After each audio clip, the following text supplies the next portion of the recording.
بسم اللہ الرحمن الرحیم۔ جب حضرت موسیٰ علیہ السلام وادی طویہ میں پہنچے تو اللہ تعالیٰ نے موسیٰ علیہ السلام سے کہا، اے موسیٰ، میں ہی تیرا رب ہوں، جوتیاں اتار دے، تو وادی مقدس طویہ میں ہے اور میں نے تجھ کو چن لیا ہے۔ سن، جو کچھ وہی کیا جاتا ہے، میں ہی اللہ ہوں، میرے سوا کوئی خدا نہیں ہے، بس تو میری بندگی کر اور میری یاد کے لیے نماز قائم کر۔ قیامت کی گھڑی ضرور آنے والی ہے، میں اس کا وقت مخفی رکھنا چاہتا ہوں تاکہ ہر متنفس اپنی سعی کے مطابق بدلہ پائے۔ بس کوئی ایسا شخص جو اس پر ایمان نہیں لاتا اور اپنی خواہش نفس کا بندہ بن گیا ہے، تجھ کو اس گھڑی کی فکر سے نہ روک دے، ورنہ تو ہلاکت میں پڑ جائے گا۔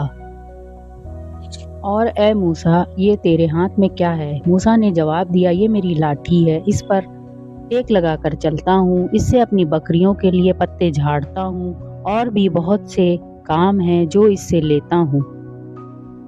فرمایا، پھینک دے اس کو موسیٰ۔ اس نے پھینک دیا اور یکایک وہ ایک سانپ تھی جو دوڑ رہا تھا۔ فرمایا، پکڑ لے اس کو اور ڈر نہیں، ہم اس سے پھر ویسا ہی کر دیں گے جیسی یہ تھی، اور ذرا اپنا ہاتھ اپنے بغل میں دبا، چمکتا ہوا نکلے گا بغیر کسی تکلیف کے۔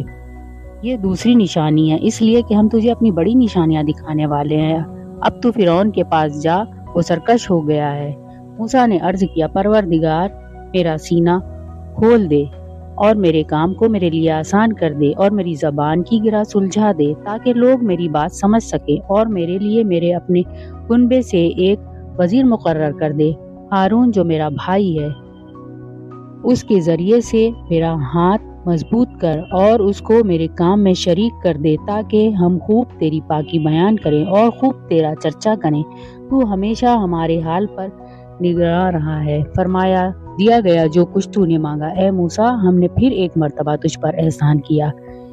یاد کرو وہ وقت جب کہ ہم نے تیری ماں کو اشارہ کیا، ایسا اشارہ جو وحی کے ذریعے سے ہی کیا جاتا ہے، کہ اس بچے کو صندوق میں رکھ دے اور صندوق کو دریا میں چھوڑ دے۔ دریا اسے ساحل پر پھینک دے گا اور اسے میرا دشمن اور اس بچے کا دشمن اٹھا لے گا۔ میں نے اپنی طرف سے تجھ پر محبت طاری کر دی اور ایسا انتظام کر دیا کہ تو میری نگرانی میں پالا جائے۔ یاد کرو جب تمہاری بہن چل رہی تھی، پھر جا کر کہتی ہے، میں تمہیں اس کا پتہ دوں جو اس بچے کی پرورش اچھی طرح کرے۔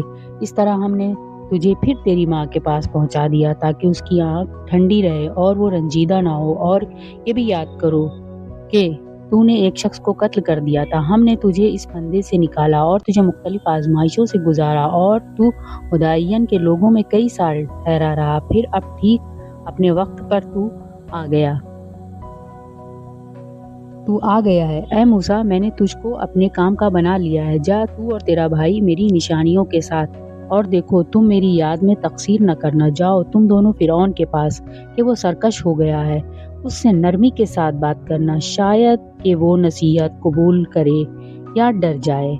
دونوں نے عرض کیا، پروردگار، ہمیں اندیشہ ہے کہ وہ ہم پر زیادتی کرے گا یا پل پڑے گا۔ فرمایا، ڈرو مت، میں تمہارے ساتھ ہوں، سب کچھ سن رہا ہوں اور دیکھ رہا ہوں۔ جاؤ اس کے پاس اور کہو کہ ہم تیرے رب کے فرستادے ہیں، بنی اسرائیل کو ہمارے ساتھ جانے کے لیے چھوڑ دے اور ان کو تکلیف نہ دے۔ ہم تیرے پاس تیرے رب کی نشانی لے کر آئے ہیں، اور سلامتی ہے اس کے لیے جو راہ راست کی پیروی کرے۔